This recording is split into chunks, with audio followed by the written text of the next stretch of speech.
Hello, Steve. Hello again. How are you doing? G'day, Alan. Good to see you. You too, as always. All right, so let's see. Something that's been on my mind lately. We've been talking a lot about agile and agile ways of working, and a lot of amazing topics this year. And one of the things that really always sticks in my head as we're helping these teams and organizations change is culture. What do you think has changed in organizations culturally this year in 2020? To me, culture is the equation of behavior plus action equals culture. Culture is what you get, it's not what you design. During this year, we've had lots of different actions. So, take the work from home, everyone having to move home.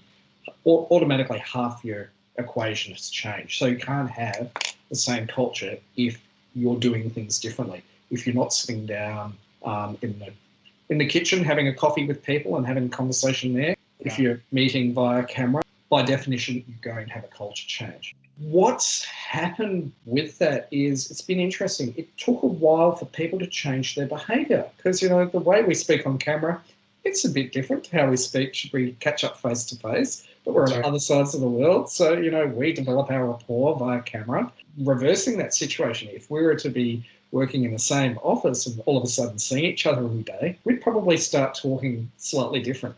We'd probably adopt slightly different body posture. So our behaviour is going to change. And our behaviour, I think, is really rooted in our situation. It's all the drivers behind who we are, what we want to achieve, put us in a situation and we behave a certain way. We respond to what we brought in and our stimulus. So what we've had is a bunch of people who have had to work differently. Their organisation has responded by asking them to slice their work differently, asking them to connect differently.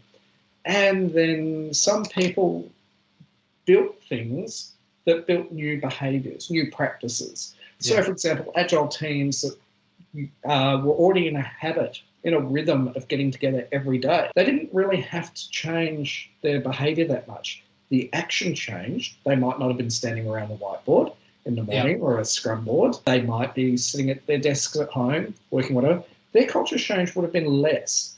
But teams that, didn't have those rhythms of like getting together frequently and aligning, they had a much bigger change. So in answer to the questions, so like what's changed?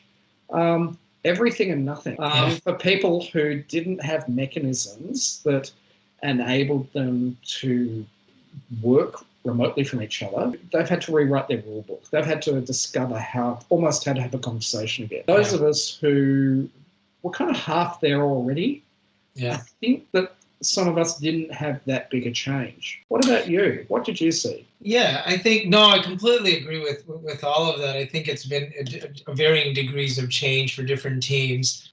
I've noticed, maybe kind of just reflecting on my experience and our team's experience and being on site with clients. Sometimes, I'd be talking to a client and we'd say, hey, maybe, let's have a chat on that. And while we're on campus, we might walk over to Starbucks, have a cup of coffee, have a conversation. On the way to Starbucks, one of our clients we work with has, they've got a nice little pond in the area, and you see some ducks and you see some greenery along the way. And, things I used to notice anyhow, but I notice a lot more. So I think, from a culture perspective, informal conversations, informal gatherings, being able to change your environment and be in different places physically, right? I think those have changed the way we engage with each other. We learn about each other, right? We're more likely to have deeper, more connected discussions, right? Deeper connections if we are at a Starbucks versus if I'm on a Zoom call, sitting at my desk that I've been at for 6 hours, so it feels different, right? That energy Yeah. that we got inside, it comes out differently when we're in different environments. And I think that that behaviour and that context and those actions, I think they're very subjective and they change frequently as well. So to put another spin on that, connectedness, on the dreaded Zoom call, the Teams call, we're inviting people into our home. So you've seen where I sit every day. You've seen inside my house. I know your hat collection. We know more about each other. We've seen our pets, our family, in a way we didn't previously. To me, it's same and different.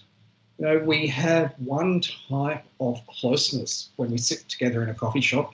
But, for me, I might not hear anything you say. I'm just nodding along agreeably because the music's too loud and, I'm afraid I'm going to spill my coffee and stain my shirt. And versus, that quiet one-on-one where we know no one's going to walk in necessarily, except for maybe a family member. And we get that different one-on-one connection. I think that we've gone into a different degree of dimensionality in relationship. We're seeing a lot more of our personal life, but the question is, did we get closer as a result? And for that, I think it's about trust. We've had to build new trusts between each other that we didn't have before. I have to trust that you're not going to ridicule my terribly sterile background behind me. I need to trust the fact that I'm wearing a T-shirt and that's okay, and I'm not wearing formal, And then, again, along those same lines, it admittedly went from a shirt to a T-shirt very quickly, and you're right. That it's a different comfort, right? And so there could be a plus side on the other end. For me, culture is we're having different relationships, but I'm loath to say they're stronger or weaker.